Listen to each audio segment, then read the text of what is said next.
Okay, quick vlog. Baka lang magulat kayo. Meron na naman bagong...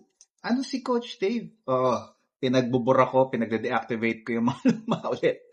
And this is the new, no?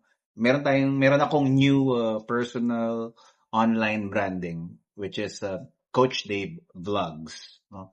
So, tapos yung handle niya, normally yung handle niya, if mapapalitan ko, Evada Liuga. Evadaliuga.